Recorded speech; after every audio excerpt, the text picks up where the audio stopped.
कैसे हैं आप सब। स्वागत करती हूँ आपका अपने ही चैनल पर जिसका नाम है हेल्थीलिशियस न्यूट्रिशनल डाइट। होप सो आप अपने लाइफ को बहुत अच्छे से एंजॉय कर रहे होंगे और घर पर रहकर अपने आप को हेल्दी और फिट रख रहे होंगे। गाइस, आज की इस वीडियो में मैं आपको बताऊंगी यूरिक एसिड के बारे में। यानी कि आज की जो वीडियो है वो है यूरिक एसिड की डिटेलिंग की, जिससे हमें पता लगेगा कि एक्चुअल में यूरिक एसिड होता क्या है, बनता कैसे है, उसके सिम्टम्स क्या है, उसकी नॉर्मल रेंज क्या होनी चाहिए और हमें कौन सी डाइट को फॉलो करना चाहिए जिससे हमारा यूरिक एसिड कंट्रोल रहे। और साथ ही साथ मैं आपको बताऊंगी एक नेचुरल रेमेडी जो आपके यूरिक एसिड को कंट्रोल करेगी। तो चलिए देर ना करते हुए मैं आपको बताती हूँ यूरिक एसिड के बारे में। गाइस, आपने अब बहुत सारे ऐसे लोगों को देखा होगा जो बताते हैं कि उनके फुट सोल्स में बहुत ज़्यादा जलन हो रही है, उनके एंकल्स में बहुत ज़्यादा पेन हो रहा है, जॉइंट्स में बहुत ज़्यादा पेन हो रहा है, उनको गाउट की प्रॉब्लम है, रूमेटिज्म की प्रॉब्लम है, अर्थराइटिस की प्रॉब्लम है। तो यही कारण है कि ये यूरिक एसिड से रिलेटेड चीज़ें हैं। यानी कि अगर हमें यूरिक एसिड की प्रॉब्लम है तो ये सारी प्रॉब्लम्स होना जायज़ है। तो सबसे पहले मैं आपको बताती हूँ कि यूरिक एसिड एक्चुअल में होता क्या है।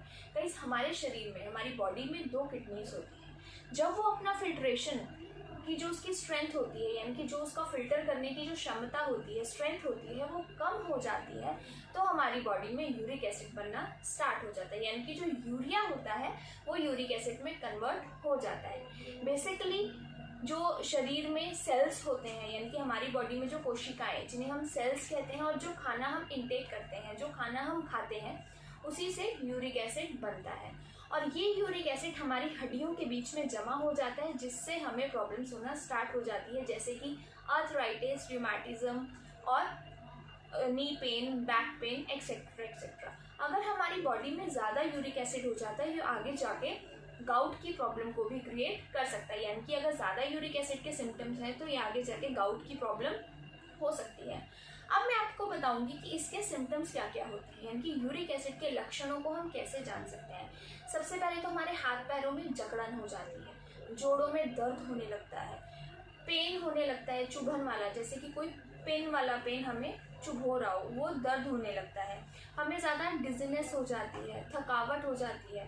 तो ये सब रीजंस हैं, ये सब सिम्टम्स हैं जो बताते हैं कि हमें यूरिक एसिड की प्रॉब्लम है। अब किन चीज़ों को खाने से हमें यूरिक एसिड हो जाता है? अगर हम रेड मीट लेते हैं, फिशेस लेते हैं, सी फूड लेते हैं, तो हमें यूरिक एसिड की प्रॉब्लम हो सकती है। हमारा लाइफस्टाइल, हमारी ईटिंग हैबिट्स भी प्रॉब्लम क्रिएट करती हैं यूरिक एसिड की।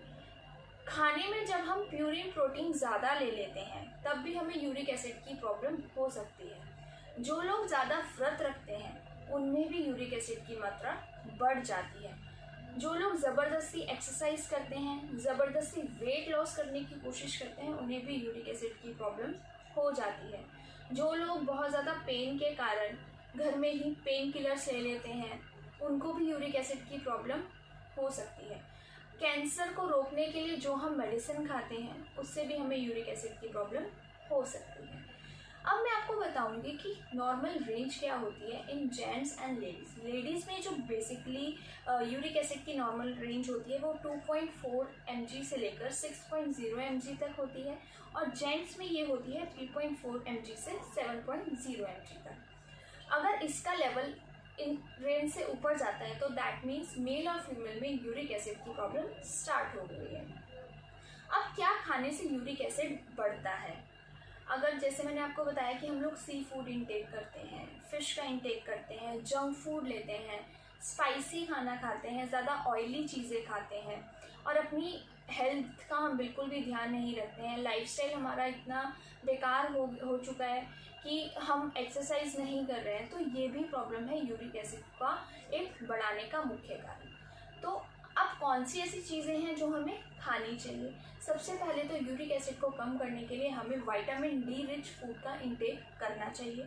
ऑरेंजेस लेना चाहिए, चेरीज खानी चाहिए, स्ट्रॉबेरीज खानी चाहिए, जितना ज़्यादा हो सके फाइबर्स का इंटेक करना चाहिए।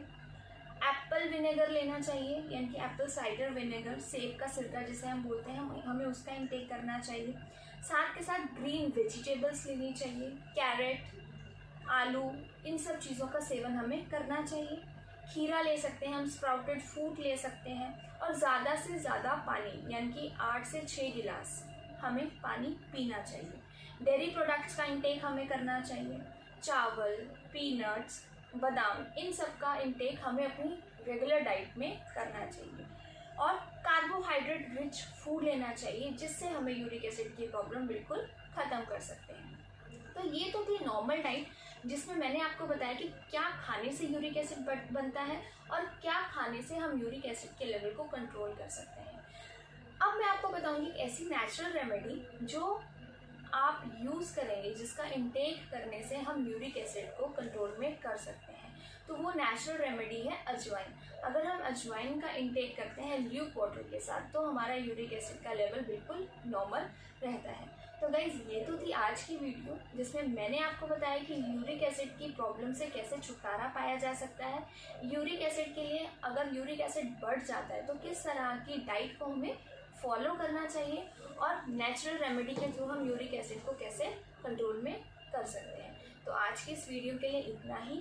ऐसे ही मेरी वीडियोस को लाइक कीजिए, शेयर कीजिए, सब्सक्राइब कीजिए और हिट द बेल आइकन की, ताकि जब भी मेरी न्यू वीडियोस आए आपको नोटिफिकेशन मिल जाए। ज़्यादा से ज़्यादा सब्सक्राइब करें, और अगर आपको किसी भी तरह की कोई प्रॉब्लम है, आप मुझे कमेंट सेक्शन में अपनी प्रॉब्लम को भेज सकते हैं। मैं आपको उसका सोल्यूशन ज़रूर दूंगी, चाहे वो कलर थेरेपी के थ्रू हो, चाहे वो एक्यूप्रेशर थेरेपी के थ्रू हो, या फिर किसी भी डाइट से रिलेटेड हो।